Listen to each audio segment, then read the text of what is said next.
रात को तो मैं आना जाना करता था, इसी रास्ते से ही किया करता था रात में। बोला এতিয়া ক'ত যাবা? তললৈ যাওঁ হয়নে? তলত গৈ চাই আহোঁগৈ কি আছে কি নাই হয়নে আকৌ? আজি লাষ্ট দিন এইটো ঘৰত। এতিয়া বাহিৰলৈ আহিছোঁ।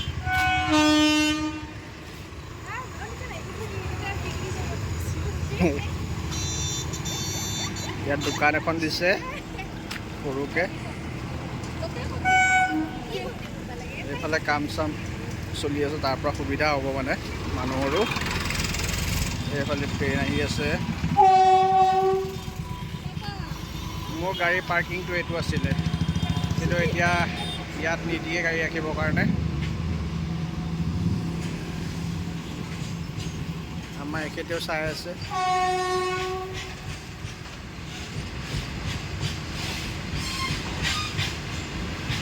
আৰু এইটো ঘৰে আছিলে, আমি ইয়াতে আছিলোঁ ওপৰৰ ফ্ল'ৰত, সেই জেগাডোখৰ এইটো ঘৰত।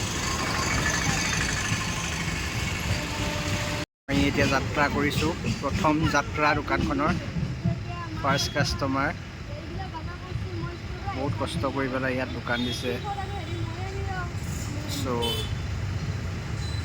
আগুৱাই যাওক।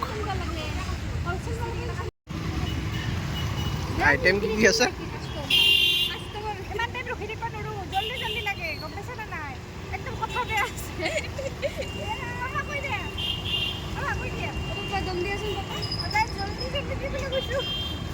বহনি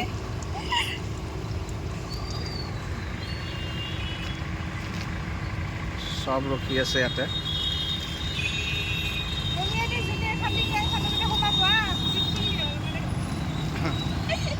এইটো এণ্টি ৰোড আৰু এইটো হৈছে পাৰ্কৰ ৰোড। তো এইটো ঘৰ আমাৰ, ইয়াৰ তলতে ইয়াৰ দোকানখন দিছে।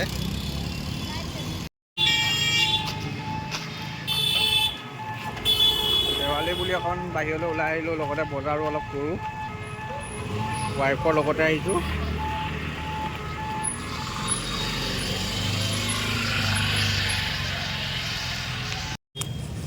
এইয়া দোকানবোৰ ধুনীয়াকৈ সজাই পৰাই দিছে লাইটেদি। ৱাইফে কৈছে ভৱিষ্যতে টকা পইচা হ'লে আমিও ল'ম। এতিয়া আমাৰ নিজৰ ঘৰ বা কেতিয়ালৈ বা হয়, বা নহয় নাজানো আৰু। ऐसा सामान ले रहा हूँ हम लोग। नया घर में फिर से सामान लेने के लिए दौड़ना नहीं पड़ेगा। अभी অকণমান শ্বপিঙৰ কাৰণে আহিছোঁ। নতুন ঘৰটোত গৈ পেলাই আকৌ মানে শ্বপিং কৰিবলৈ সময় নহ'ব ন, তো সেইটো কাৰণে যিখিনি বস্তু লাগতিয়াল আছে সেইখিনি লৈ লওঁ ইয়াৰ পৰা। ৱাইফে চাই আছে।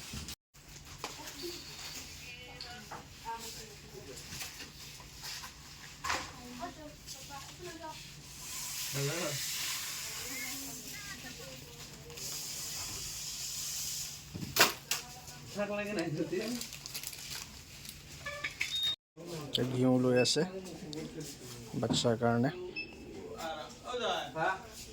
अभी घी ले रहा है बेटे के लिए खाने में डालने के लिए।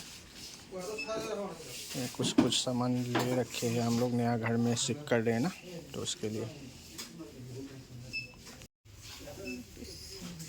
नाश्ता करने को केक बनवा बस्तु सब्जी दिया नेमु टेঙা লৈ আছোঁ আৰু এইখিনি চব্জি।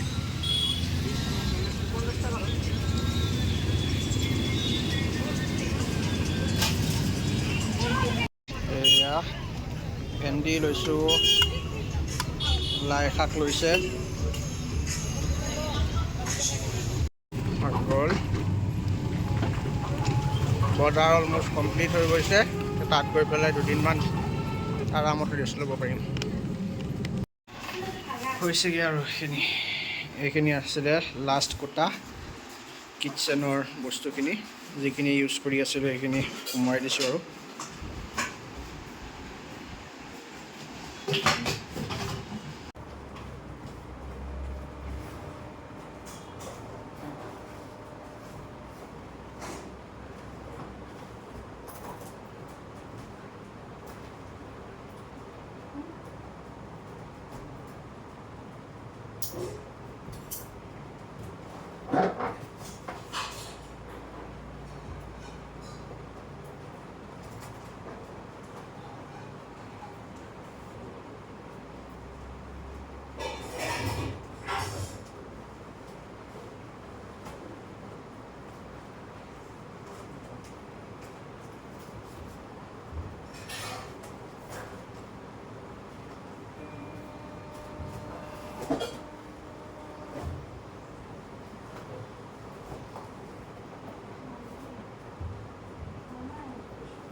বহুত কষ্ট হৈছে ঘৰ চেঞ্জ কৰা, ইমান ইজি কথা নহয়।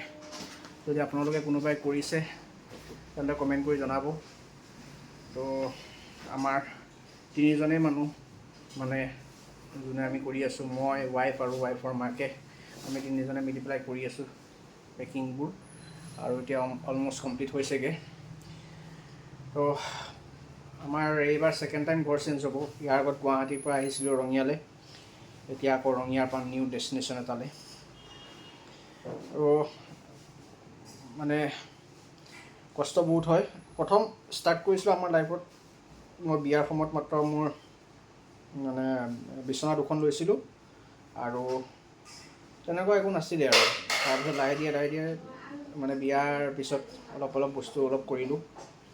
তো একচুৱেলি ভাড়া ঘৰত থাকিলে বহুত বেছি বস্তু কৰিব নালাগে হিচাপমতে, কিন্তু আমাৰ বহুত বেছি বস্তু নাই, তথাপিও মানে দুটামান বস্তু কৰা হৈছিলে। সেইখিনি কৰোঁতে মানে তিনিটা মানুহে অকণমান কষ্ট হয় আৰু। এইফালে বাচ্ছাকো টাইম দিব লাগে, ভিডিঅ' বনাওঁ আপোনালোকৰ কাৰণে, আকৌ লগতে মোৰ কাষ্টমাৰ কোনো আহে, মেছেজো আহিছে, তো তেনেকৈ আহি থাকে। তো তেনেকৈ মানে অকণমান দিগদাৰ হয় আৰু। তো এইখিনি এতিয়া বাচ্ছাটো লৈ পেলাই অকণমান ইয়াতে বহি আছোঁ। মানে বিচনাত ঢেৰ পৰুৱা হ'ল, কিবা কিবি খাই পেলাই বিচনাতে পেলাই দিয়ে। ৰঙা পৰুৱা, বহুত বেছি ৰঙা পৰুৱা হৈ গৈছে। ৰঙা পৰুৱাখিনি এতিয়া ৱাইফে গুচাই আছে আৰু মই ইয়াক লৈ পেলাই শুই আছোঁ। এই কাপোৰটো চেঞ্জ কৰি দিলোঁ, ইয়াক কামুৰি আছিলে বেচেৰাটো। তো টোপনি গ'ল বেচেৰা, তেনেকৈ ইয়াক কামুৰি আছে ন মানে হেৰিয়ে, পৰুৱাখিনিয়ে। সেইটো কাৰণে বিচনাখন এতিয়া ঠিক কৰি দিব, চাফা কৰিও লাভ নাই, আকৌ লেতেৰা কৰি দিয়ে, খোৱা বস্তু পেলাই দিয়ে, চকলেট গাখীৰ চাখীৰ পেলাই দিয়ে যে, সেইটো কাৰণে ৰঙা পৰুৱা আহি যায়। বহুত বেছি ৰঙা পৰুৱা হৈছে। সেয়া শেষ নিশা এইখন ঘৰত ৰঙিয়াত, আৰু এই ভিউটো কাহানিও হয়তো আপোনালোকৰ আগত দেখাব নোৱাৰিব পাৰোঁ, কিয়নো নতুন জেগালৈ যোৱাৰ লগে লগে পুৰণা জেগাবোৰৰ স্মৃতিবোৰহে মনত ৰৈ থাকে, কিন্তু দিঠকত সেয়া সম্ভৱ হৈ নুঠে। কোন কাহানি বা হ'ব আমাৰো এখন ঘৰ, বৰ ডাঙৰ ঘৰ নালাগে, নিজা এখন ঘৰ, যিখন ঘৰত মোৰ পিতৃ মাতৃ, মোৰ পৰিবাৰ, মোৰ সন্তান আৰু তেওঁৰ মাতৃ, আমি সকলো একেলগে থাকিম, একেলগে হাঁহিম, প্ৰব্লেমত একেলগে ইজনে সিজনক ছাপোৰ্ট কৰিম। কিন্তু সেই সপোন বাস্তৱত ৰূপায়ণ হ'ব বা নহ'ব, বা কেতিয়া হ'ব, সেই কথা একমাত্ৰ আল্লাহ, ওপৰৱালা ভগৱান, তেখেতেহে জানে। নেদেখাজনৰহে এয়া মহিমা।